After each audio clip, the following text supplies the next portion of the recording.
नोंथांमोना दिनै बिटिआर गोरोबथा सान मा बुंनो सानो?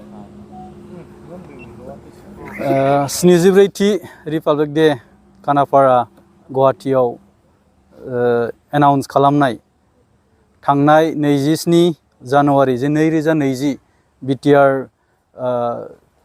गोरोबथा एबा MOS आव थानाय बायदियै जे जोंनि आसामनि गिबि मन्थ्रि बिथां हेमन्त बिश्व शर्माया जे एनाउन्स खालामदों जे इनक्लुसन अफ भिलेज 3.1 नि सायाव बिथाङा जे डिक्लारेसन एबा एनाउन्स खालामबाय जों बेखौ गासै इउनाइटेड फराम अफ एक्स-एन-डि-एफ-बि नि मिरुनि एबा जिल्लानि गासै जानानै जोङो बिथांखौ बरायदों लोगोसे साबायखर जासिहरदों हम मिनिस्टार आरो गासै जोंनि सागानगिरि बिथांमोननिसिम।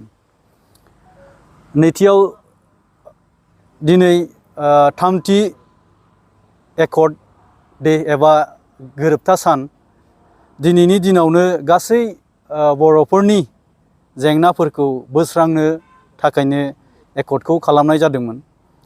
दा थिग बेबायदियैनो जोङो इउनाइटेड फराम अफ एक्स-एन-डि-एफ-बि हिसाबै जोंहा गायसनगिरि सागानगिरि डि.आर. नाब्ला सारखौ दिनैनि गोरोबथा साननि लोब्बा लानानै जोङो बिथांखौ जेलनिफ्राय उदां खालामनांगौ होननानै जों दाबि दैखाङो।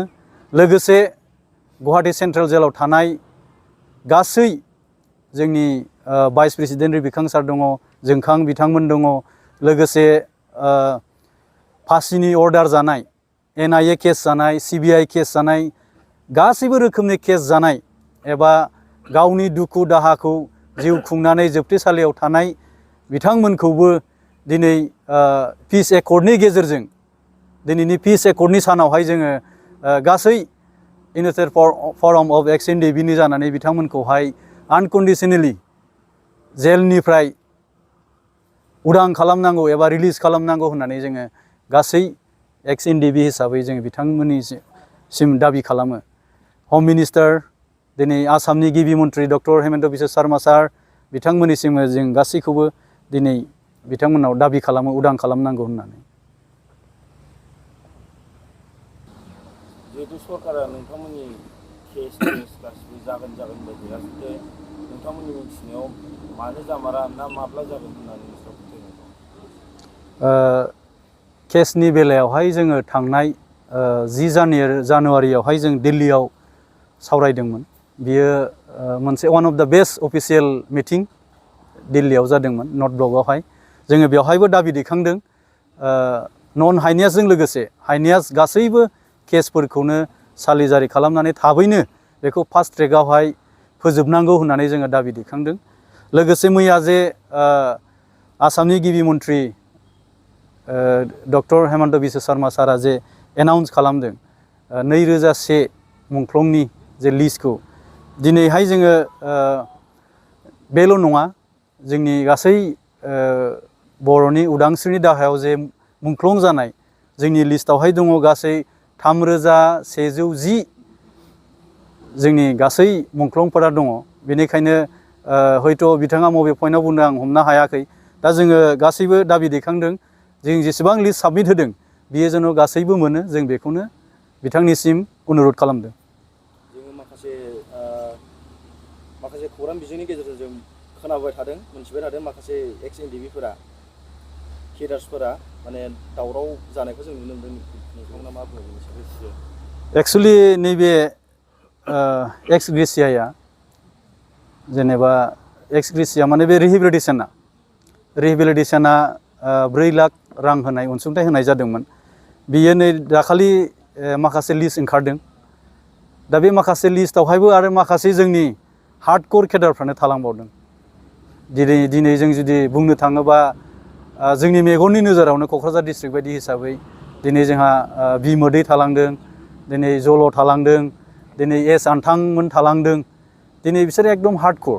लोगोसे बेबायदिनो अबेबा जिल्लाफ्रावबो जेरै चिरां, बाक्सा, उदालगुरियानो होन, सनितपुरानो होन गासैबो जिल्लायावनो बेफोरबायदि साफा सानैफोरा थालांबावदों। दा बेखौनो जोङो रिकुवेस्ट खालामबावगोन, जों अनुरद खालामबावगोन जाहाथे बिथांमोननि नामाबो जाहाथे सोजाब जायो एबा बिथांमोनाबो जेन' मोनो। दा जाहाथे नोंथांमोननि जेनाखि दाबि बे दाबिया सरकारजों मावफुंजायाब्ला सरकारनिसिम मा खालामनो सानो? जोङोथ' हाम्बलि रिकुवेस्ट खालामगोन, बिनि उनाव बिथांमोना गनाय बिथांमोननि सायाव थागोन। दा गनायाब्लाथ' मा जाहैगोन बुंस'नोबो हाया, हयथ' गनायगोन बिथांमोनखौ जों आसा खालामो। नाथाय दिनै बिथांमोना लास्ट साबमिट होननानै बुंदों। दा लास्ट साबमिटआवबो जुदि बेबायदि हार्डक'रा थालांबावोब्ला दुखुनांथाव जायो। जेनेबा मोनसे गामियावनो हमनानै ला, मोनसे गामियावहाय जुदि सोरबाया मोनोब्ला सोरबाया जुदि मोनाबा बेहा इनसाल्ट बायदि जायो। न'खरावबो बुङो जे उमुगा मोनबाय नों मानो मोनाखै, बे मोनसे फिलिं फैयो आरोखि। दा बिनिखायनो जों खावलायो united forum of ex N D B हिसाबै जाहाथे हिउमेनिटि ग्राउन्डखौ नायनानैब्लाबो बिथांमोना बे रिहेबिलिटेसननि बेलायावहाय गासै हार्डक'रफोरखौ जेन होयो। मोनसे आरो क्ल'ज दंबावो नोंथांमोननि केडार नायनानै लिरनाय जाबाय, पेरामिलिटारिफोराव थिसननाय मोनसे क्ल'ज दंबावो, दिनैसिम बे जाफुङाखै। बेखौ नोंथांमोना जाफुंजानोथ' लुबैगोन निस्सय, दाबो जाफुङाखै। बिनि सायाव सरकारजों सावरायनाय जादों ना माबा मोनसे बुंनो सानो? नोंथाङा थिग कुइसनखौनो सोंदों।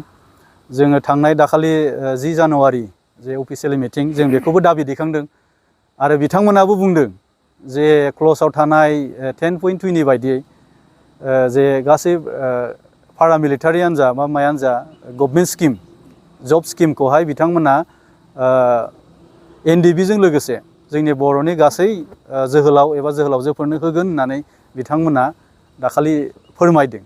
दा जोंबो आसा खालामदों एबारनि खेबाव हयथ' जोंनि एक्स NDB-जों लोगोसे जोंनि गासै बर' लाइमोनफोराबो बेयाव बाहागो मोनफागोन।